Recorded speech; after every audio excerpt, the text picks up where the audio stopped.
3 को बात पर ज्यादा ध्यान देना होता है। कितने बातों पर? 3 बात पर आप ध्यान दीजिए। ट्रांसलेशन में 3 को बात बहुत जरूरी है। पहला क्या? तो पहला है आपका है। क्या है?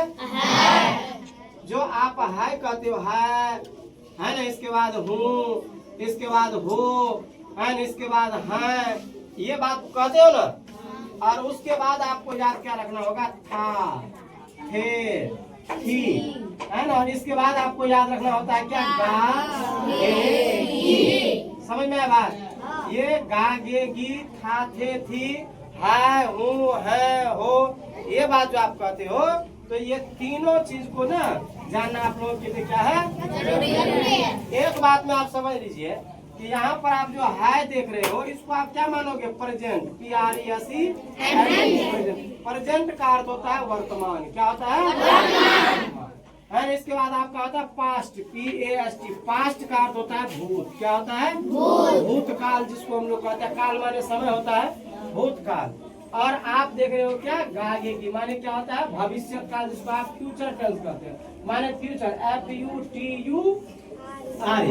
फ्यूचर का अर्थ होता है बुआ क्या? भविष्य काल। क्या होता है? भविष्य काल। ये आपको जानना बहुत जरूरी है। यहाँ पर आप ट्रांसलेशन में ज्यादा आपको क्रिया की आवश्यकता नहीं होती है। देखो, जब काम करने की हम लोग बात करेंगे ना, काम की बात जब आ जाएगा तब आप क्रिया समझो इसको। और जब काम की बात नहीं आती है, काम इसमें नहीं होगा कोई, सिर्फ आपका क्या, मान लीजिए आपके कोई गुण का बोध करा जाता है, कोई विशेषता आपके बारे में बताया जाता है, या आपके है ना कोई है ना विशेषण के प्रयोग करके आपके लिए बात किया जाता है, तब आप इसको क्या कह लोगे? इसको कह लोगे तुम ट्रांसलेशन। क्या कह लोगे? ट्रांसलेशन। यहाँ पर देखो, है, हूँ, है, था, थे, थी, गागे, इस तरह की बात आप लोग देख रहे हो। अब हम यहाँ पर क्या करेंगे? तो है, हो, हूँ, इसमें हम एमिजार का प्रयोग करेंगे। किसका? इज और आर का प्रयोग करेंगे। और इसमें हम प्रयोग करेंगे क्या?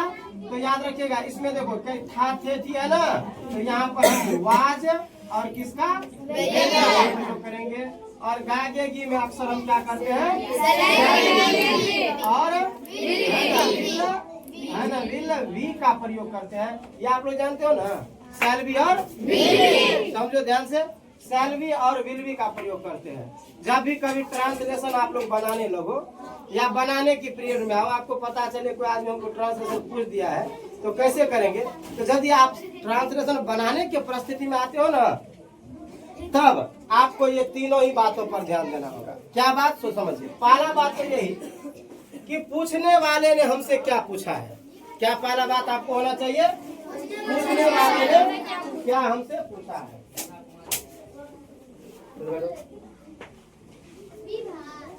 है ना? तो ये क्या होंगे आपका? पूछने वाले ने क्या पूछा। क्या पूछा है? तो यहाँ ध्यान रखो, ये पूछा है क्या? जैसे कि मान लीजिए कोई कहेंगे कि आप एक विद्यार्थी है ना? है। देखो क्या कहा? आप एक विद्यार्थी है। और समझिए क्या कहा? आप एक विद्यार्थी है। सही बात है। इसमें आप देखिए, एक बात समझ लो, इसमें क्या आपको क्रिया नजर आ रहा है? कोई काम नजर आ रहा है क्या?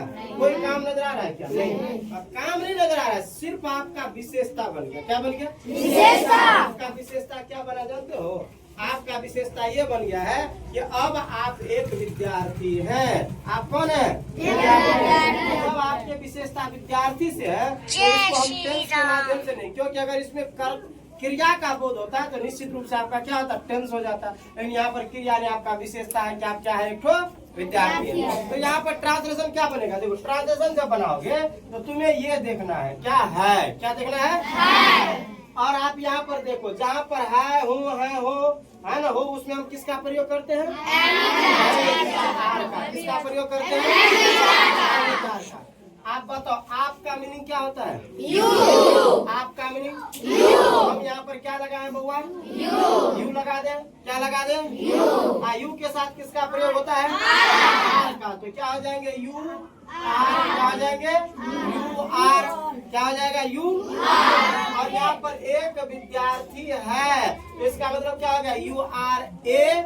एक का मीनिंग क्या होता है बताओ? एक का मीनिंग देखो, एक का भी लिखा जाता है ना तो दो तरीका से। एक को आप एगो ए भी कह सकते हो और एक को आप एन भी कह सकते हो। माने एक ए माने भी एक और एन माने भी क्या होता है? ए माने भी एक और एन माने भी क्या होता है?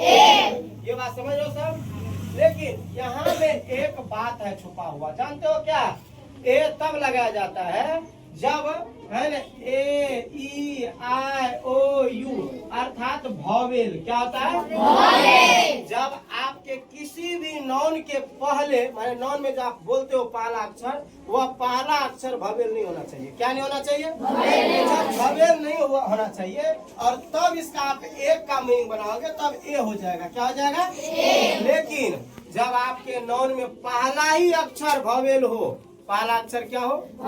यदि पहला ही अक्षर आपका वॉवेल हो तो वहाँ पर आपको एन का प्रयोग करना होगा। किसका? एन का। जैसे मान लीजिए हम कहेंगे क्या? एक सेब। क्या कहेंगे? एक सेब। तो क्या लिखेंगे? An apple. A double P L E. Apple का मीनिंग क्या है ना सबको? तब क्या हो जाएगा? An apple. क्या हो जाएगा? हम यहाँ लिखेंगे एक गाय। क्या लिखेंगे? एक गाय। यहाँ पर एक कौ होगा, COW। क्यों ए क्यों होगा जानते हो ना? क्यों ये होगा? क्योंकि यहाँ पे पहला अक्षर क्या है? और यहाँ पे पहला अक्षर क्या है? वॉवेल है। वॉवेल है पहला अक्षर, इसीलिए एन का प्रयोग। और कॉन्सोनेंट्स है पहला अक्षर, इसीलिए ए का प्रयोग। यहाँ पर हम अगर कह दे बाबा कि यह एक हाथी, मान लीजिए यह है ना एक हाथी। क्या कहेंगे? एक हाथी। तो क्या होगा? एलिफेंट माने क्या होता है? एलिफेंट माने क्या होता है? माने जब आपका पहला ही अक्षर वॉवेल हो तो एन का प्रयोग, और जब आपका पहला अक्षर कॉन्सोनेंट्स हो तो ए का प्रयोग। जब कॉन्सोनेंट्स हो तो ए का प्रयोग और जब वॉवेल हो तो एन का प्रयोग। समझ में आया बात? तो यहाँ पर आप देखिए विद्यार्थी का स्पेलिंग बोलो। विद्यार्थी का स्पेलिंग क्या होता है? स्टूडेंट। स्टूडेंट का स्पेलिंग STUDENT। क्या होंगे? यू आर ए ना STUDENT। स्टूडेंट माने विद्यार्थी। माने you are a student. You are a student. यहाँ पर आप देख लो। अगर मान लीजिए देखिए यहाँ पर क्या है? और यहाँ पर क्या था? है। इसीलिए यहाँ पर जो दिया हुआ है उसी को हम लिखेंगे कि नहीं लिखेंगे? लिखेंगे। उसी को यहाँ पर लिखेंगे। अब यहाँ पर कोई कह दिया, देखो क्या कहता है, कोई कह दिया कि तुम्हारा है ना पिताजी। कौन? तुम्हारा पिताजी एक किसान था। क्या था? किसान था। देखिए इसमें था आ गया। क्या आ गया? उसमें क्या आया था? है आया था तो हम लोग इधर थे। था आ गया तो हम वाजवेयर में चल जाएंगे। कहाँ चल जाएंगे? अब आप लोग ध्यान से सुनो। देखो समझाने की परिस्थिति में जब आप समझने की प्रयास करते हो तो कोई भी ट्रांसलेशन बनाना कोई भारी बात नहीं है। और जब आप ट्रांसलेशन बनाने जब हम बताते रहते हैं, समझाते रहते हैं, और तब जो आप अगर ट्रांसलेशन पर ध्यान नहीं देते हो तो फिर आपके लिए वो भारी हो जाएगी, क्योंकि आप समझ नहीं पाते हो। अगर आपको समझना हो, जानना हो तो आप एकदम प्रेजेंटेशन ऑफ द माइंड रखिए और समझने की प्रयास कीजिए। कोई बड़ी बात नहीं है ट्रांसलेशन बनाना, एकदम साधारण है, एकदम हल्का है। कैसे? तो देखिए हम सबसे पहले कोई ट्रांसलेशन देगा तो कहाँ नजर रखेंगे? यहाँ पर जो यहाँ है क्या, अगर है होगा तो है की बात करेंगे, था होगा तो वाज वेयर की बात करेंगे, गा होगा तो शैल बी विल बी की बात करेंगे, माने है होगा तो एम इज आर की प्रयोग करेंगे। लेकिन यहाँ पर है क्या? था। एक बात और आप लोगों को समझाते हैं। देखिए दुनिया में काम करने वाले कितना होता है? तो देखिए कितना होता है दुनिया में काम करने वाले? आई होता है, वी होता है, यू होता है, दे होता है, ये है ना, इसके बाद ही होता है, इसके बाद सी होता है, इसके बाद इट होता है, इसके बाद एनी नेम होता है जी। एनी नेम का अर्थ क्या होता है? कोई भी नाम ले लो, कोई भी नाम। एनी नेम का अर्थ कोई भी नाम। एनी नेम होता है या आप यहाँ पे कह सकते हो कि यहाँ पे जैसे आवर भी होता है, ओ यू आर, आवर माने हमारा होता है ना जी, आवर भी होता है। जैसे हम कहेंगे क्या, जैसे हम मी भी कहेंगे, क्या कहेंगे? मी माने क्या होता है? मुझे, मी भी होता है। तो माने कहने का तात्पर्य है कि इसको आप हटा दीजिए तो काम करने वाला इतना है। अब इतना में देखो, इन सभी के साथ में देखो, यहाँ देखो, सॉरी गलती हो गया, यहाँ पर देखिए, है ना, इनके साथ में हम एम का प्रयोग करेंगे, किसका? और इनके पास में आर का प्रयोग, इसके साथ किसका प्रयोग? इसके साथ भी किसका प्रयोग? इसके साथ, लेकिन इसका प्रयोग, इसके साथ भी किसका प्रयोग? इसका भी होगा, इसका भी क्या होगा? लेकिन ये तो होगा कब? जब प्रेजेंट होगा तब। अब पास्ट हुआ तब, भाई साहब ध्यान दीजिएगा, पास्ट होगा तब पास्ट होगा यदि, तो हम एम के बाद क्या लगाएंगे? वाज। क्या लगाएंगे? और बी में क्या लगाएंगे? वेयर। क्या लगाएंगे? यू में क्या लगाएंगे? वेयर। क्या लगाएंगे? दे में भी क्या लगाएंगे? वेयर। ही में क्या लगाएंगे बउआ? वाज। ही में क्या लगाएंगे? वाज। सी में भी, इट में भी, और एनी नेम में वाज। आता है ना सबको? समझ में आ रहा बात? देखो कहाँ पर क्या लगाएंगे। अगर प्रेजेंट में रहा तो आई के साथ एम का प्रयोग, अगर पास्ट में रहा तो आई के साथ वाज का प्रयोग, है ना। यहाँ पर प्रेजेंट में वी के साथ आर, पास्ट के साथ वेयर, है ना। यू में आर, है ना। अगर पास्ट है तो आपका क्या आ जाएंगे? सही बात। अगर मान लिया जाए कि हम न प्रेजेंट में है न पास्ट में है, हम आ गए फ्यूचर में, किसमें? जब हम फ्यूचर में आ जाएंगे तो आई के साथ किसका प्रयोग? सैलरी का। किसका? सैलरी। और फिर बी के भी साथ किसका प्रयोग? तो यहाँ पर ध्यान रखना, जब फ्यूचर में आ जाएंगे तो आई और बी के साथ सैलरी, आई और बी के साथ सैलरी, आई और बी के साथ सैलरी। सब आदमी गौर से समझो, एकदम ध्यान दो बउआ, समझने पर सब कैसे समझा रहे हैं, बता रहे हैं, आप समझिए। क्योंकि अगर ये फॉर्मेट आप समझ गए ना तो आपको कोई भी ट्रांसलेशन नॉर्मल का बात करते हैं, है ना, बनाने में आपको कोई दिक्कत नहीं होगी। लेकिन आप तब तक नहीं इसको बना पाएंगे जब तक आप इनको समझ नहीं लेते। इसीलिए आप समझने पर ज्यादा जोर दीजिए। किस पर? समझने पर। जो समझ गया वो कभी नहीं भूलेगा, इसीलिए समझिए। तो यहाँ पर हम क्या कहेंगे? तो आई और बी के साथ किसका प्रयोग? सैलरी का। लेकिन यू के साथ, यू के साथ, दे के साथ, बोलते रहिए, दे के साथ, ही के साथ, ही के साथ, विल बी, फिर सी के साथ, है ना, फिर इसके बाद इट के साथ, है ना, विल बी, इसके बाद एनी नेम के साथ, है ना। मान लीजिए कहा जाएगा कि राधा एक लड़की, या ऐसा कहो कि राधा एक शिक्षक होगी, तो क्या होगा? राधा एक क्या होगी? शिक्षक होगी। यहाँ पर हम अगर लगा दें यहाँ पे कि राधा एक, मान लीजिए होगी नहीं करो को, बनेगी कह दो, यानी कि राधा एक शिक्षिका बनेगी। क्या बनेगी? है ना, शिक्षिका बनेगी, शिक्षिका, है ना, बनेगी। क्या बनेगी? शिक्षिका।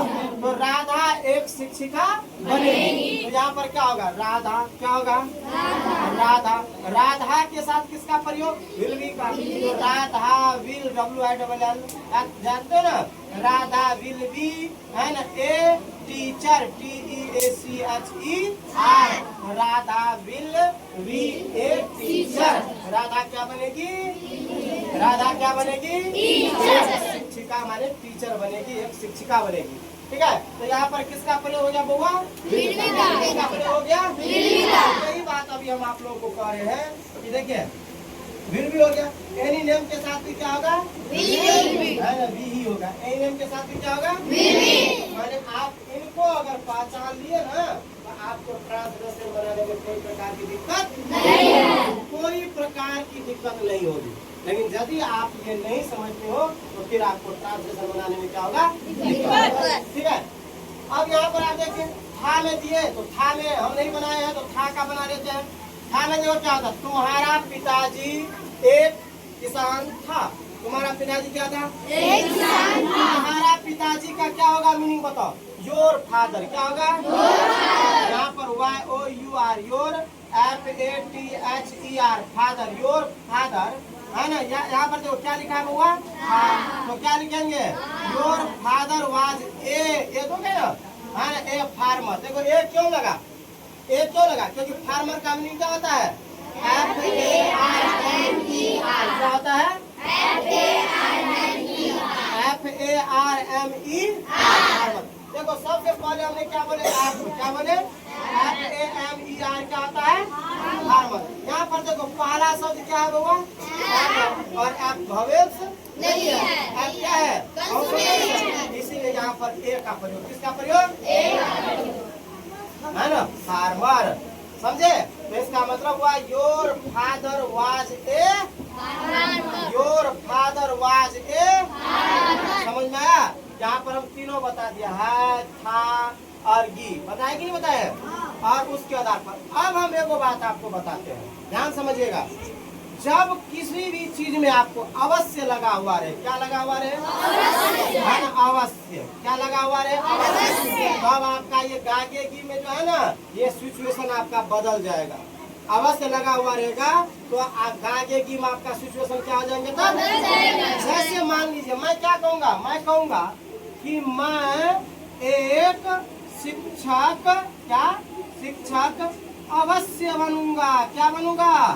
अवश्य बनूंगा। मैं एक शिक्षक अवश्य बनूंगा।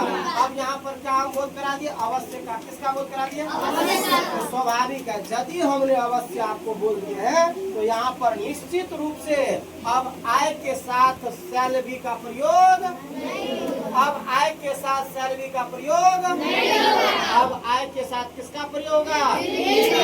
किसका प्रयोग होगा? यहाँ पर हम लिखते हैं I, WILL, will be, and a teacher, TEACHE,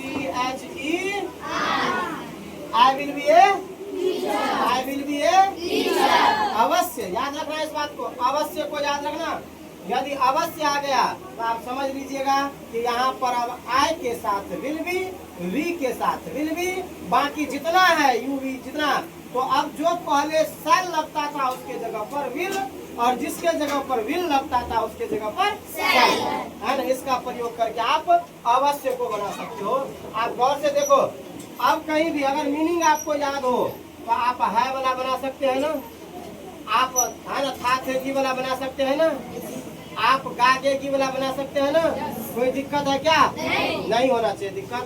और मेरे ख्याल से तो अब आप लोगों को दिक्कत नहीं होना चाहिए, क्योंकि अब आप लोग समझ चुके हो। क्या कर चुके हो? समझ चुके हो। अब ट्रांसलेशन एक को देते हैं बनाने के लिए, आप लोग बोलिएगा, बनाइएगा, मतलब बोल करके बनाइएगा। कहिए तो हमको।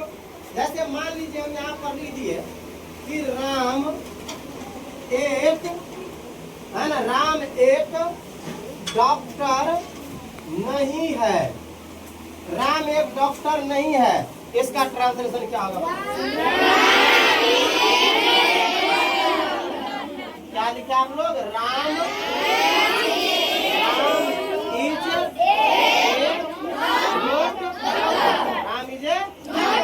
क्योंकि राम डॉक्टर नहीं है। अच्छा, अगर हम दूसरा ट्रांसलेशन आप लोगों को दें, यहाँ पर हम आपको देख क्या समझ लीजिए कि सीता, सीता है ना, सीता गायिका, गायिका, गायिका नहीं है। सीता कौन नहीं है? गायिका। अच्छा, गायिका का आप लोग जानते हो मीनिंग क्या होता है? क्या होता है? इसका ट्रांसलेशन बनाओ तो।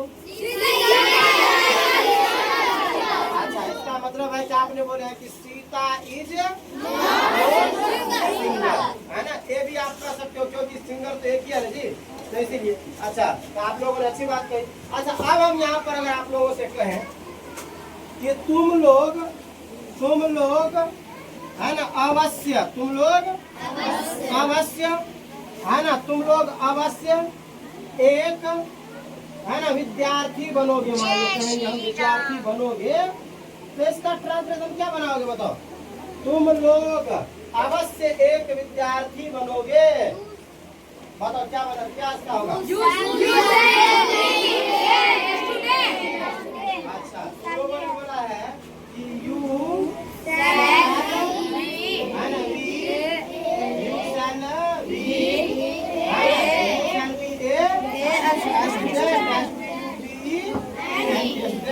माने तुम लोग क्या बोला है कि you shall be a student, नहीं बोला है ना। माने आ गया तुम लोगों को अब अब कोई दिक्कत है क्या? नहीं ना। माने आप लोगों ने समझे ये पूरा फॉर्मेट को, ट्रांसलेशन कैसे बनाया जाता है, कैसे बनता है। हमें ट्रांसलेशन बनाते समय किस पर ध्यान देना चाहिए? हम पहले ही कहे कि हमें ट्रांसलेशन बनाते समय किस पर ध्यान देना है ना, और यदि ये चीज हम लोगों को आ गया तो फिर किसी प्रकार का दिक्कत हम लोगों को ट्रांसलेशन में नहीं है। बशर्ते आपको मीनिंग याद रहना चाहिए। क्या याद रहना चाहिए? मीनिंग। और जब तक आपको मीनिंग नहीं याद होंगे तब तक आप अच्छी तरह से ट्रांसलेशन नहीं बना सकते हैं और आप समझ भी नहीं सकते हैं। तो ट्रांसलेशन बनाना कोई बड़ी बात नहीं है, कोई बड़ी बात नहीं है, कोई बड़ी बात